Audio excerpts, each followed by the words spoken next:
Welcome back to my second part new blog.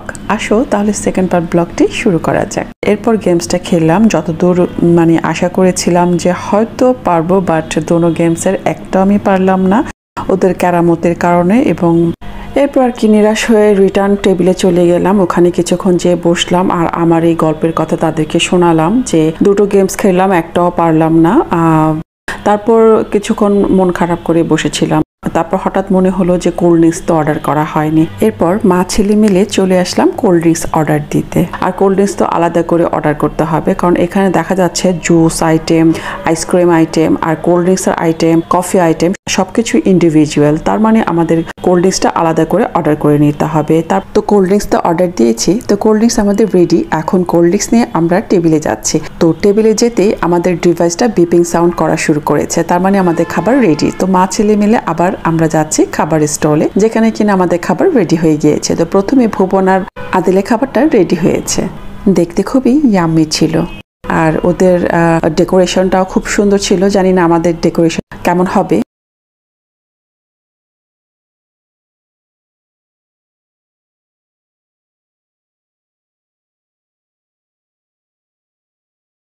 Adil আর ভুবনের খাবার আনতে আনতে দেখা যাচ্ছে যে আমাদের খাবার স্টলের যে স্টাফ ছিল ওরাই এসে দিয়ে গিয়েছে, কারণ অনেক আইটেম ছিল। যেহেতু আমরা দুজন ছিলাম আরেক সেলফ সার্ভিস, তো যেহেতু আমরা আরেক স্টলে গিয়েছি ওরা বুঝতে পারাতে ওরা নিজেরাই আমাদেরকে এসে দিয়ে গিয়েছে। আমাদের খাবারের ডেকোরেশনটাও অনেক সুন্দর ছিল। আমার ডেকোরেশন একটু সুন্দর থাকলে খেতে যেন খাবারের ইচ্ছেটা মনে হয় দ্বিগুণ বেড়ে যায়। আমি জানি না তোমাদের এমন হয় কি না। আর এই ডেকোরেশনটা আমার কাছে খুবই ভালো লেগেছে। তো খাওয়া দাওয়া আমাদের শেষ। এরপর রাশটাও একটু কমেছে, দেখা যাচ্ছে অনেকটাই খালি হয়ে গিয়েছে।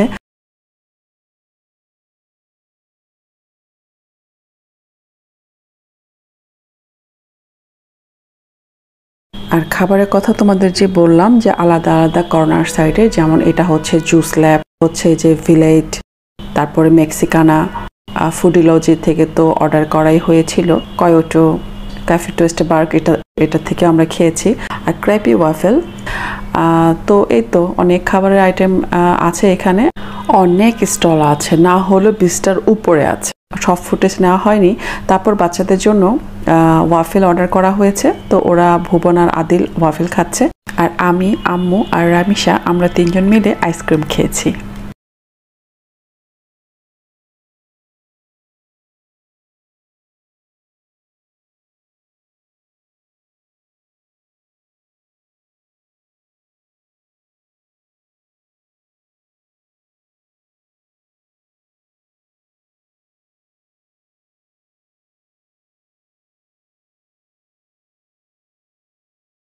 এরপর ওয়াফেল আইসক্রিম আমাদের খাওয়া শেষ হয়ে গিয়েছে। এরপর আমরা সবাই মিলে আবার একটু ছবি তুললাম, ভিডিও করলাম, আর আশেপাশে একটু ঘুরলাম। আমার কেন জানো এখানে ভালোই লাগছিল। রাত হচ্ছিল প্রায়, তখন 12টার মতো বাজে। আর টুটুল আর আব্বু চলে গিয়েছে, আমরাই আছি। ভিতরে যে গিয়েছিলাম আমি বের হইনি, তার কারণ এখানে প্রচন্ড রকমের ভিড় ছিল। তাই ভেবেছি যে এর থেকে ভালো ভেতরে এসে আছে ওখানেই থাকি, আর বাইরের সাইডটা পরে যাব। তো যাওয়ার পথে এখন আমরা বের হয়েছি একেবারে। তো ভিউয়ার্স, ব্লগটি আমার এখানে আজকে শেষ করতে হচ্ছে। এটাই ছিল আমার অ্যাট দ্য টেবিলের লাস্ট ব্লগ। আমি আশা করছি তোমরা আমার ব্লগ দেখে অবশ্যই লাইক, কমেন্ট অ্যান্ড শেয়ার করবে। তো আজ এখানে রাখছি। আল্লাহ হাফেজ।